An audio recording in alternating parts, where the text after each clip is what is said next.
The Third Man by Graham Greene. 6. An amateur detective has this advantage over the professional, that he doesn't work set hours. Rollo Martins was not confined to the 8-hour day. His investigations didn't have to pause for meals. In his one day, he covered as much ground as one of my men would have covered in 2, and he had this initial advantage over us, that he was Harry's friend. He was, as it were, working from inside, while we pecked at the perimeter. Dr. Winkler was at home. Perhaps he would not have been at home to a police officer. Again, Martins had marked his card with the open sesame phrase, "a friend of Harry Lime's." Dr. Winkler's waiting room reminded Martins of an antique shop that specializes in religious object d'art. There were more crucifixes than he could count, none of the latter date probably than the 17th century. There were statues in wood and ivory. There were a number of reliquaries, little bits of bone marked with saints' names and set in oval frames on a background of tinfoil, if they were genuine. What an odd fate it was, Martins thought, for a potion of St. Susanna's knuckle to come to rest in Dr. Winkler's waiting room. Even the high-backed, hideous chairs looked as if they had once been sat in by cardinals. The room was stuffy, and one expected the smell of incense. In a small gold casket was a splinter of the true cross. A sneeze disturbed him. Dr. Winkler was the cleanest doctor Martins had ever seen. He was very small and very neat, in a black tailcoat with a high, stiff collar. His little black mustache was like an evening tie. He sneezed again. Perhaps he was cold because he was so clean. He said, "Dr. Martins? Or Mr. Martins?" An irresistible desire to sully Dr. Winkler assailed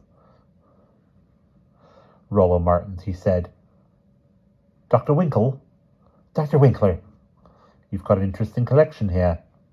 "Yes, these saints' bones, the bones of chickens and rabbits." Dr. Winkler took a large white handkerchief out of his sleeve, rather as though he were a conjurer producing his country's flag, and blew his nose neatly and thoroughly twice, closing each nostril in turn. You expected him to throw away the handkerchief after one use. "Would you mind, Mr. Martins, telling me the purpose of your visit? I have a patient waiting." "We were both friends of Harry Lime." "I was his medical advisor," Dr. Winkler corrected him, and waited obstinately between the crucifixes. "I arrived too late for the inquest. Harry had invited me out here to help him in something. I don't quite know what. I didn't hear of his death till I arrived." "Very sad," Dr. Winkler said. "Naturally, under the circumstances, I want to hear all I can." "There's nothing I can tell you that you don't know. He was knocked over by a car. He was dead when I arrived."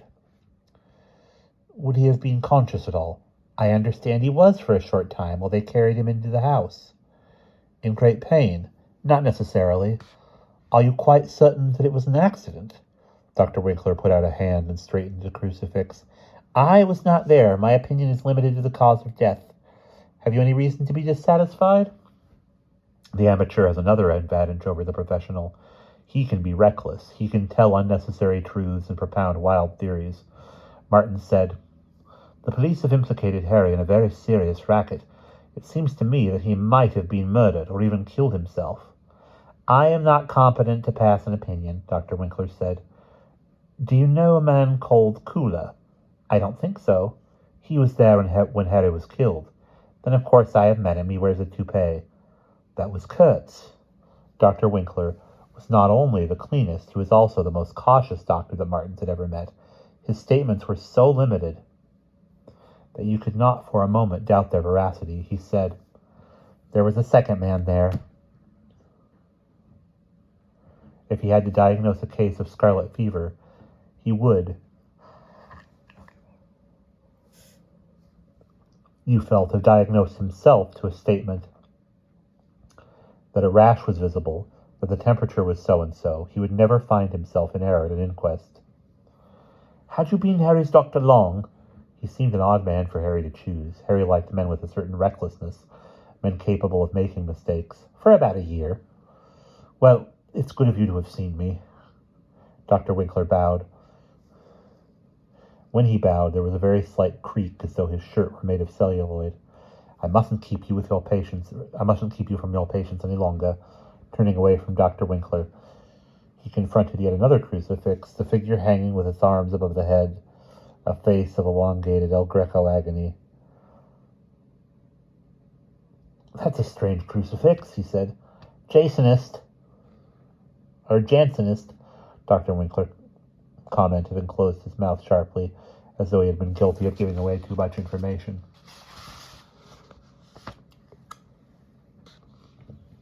Never heard the word. Why are the arms above the head? Dr. Winkler said reluctantly. Because he died, in their view, only for the elect. And that is the end of part 6.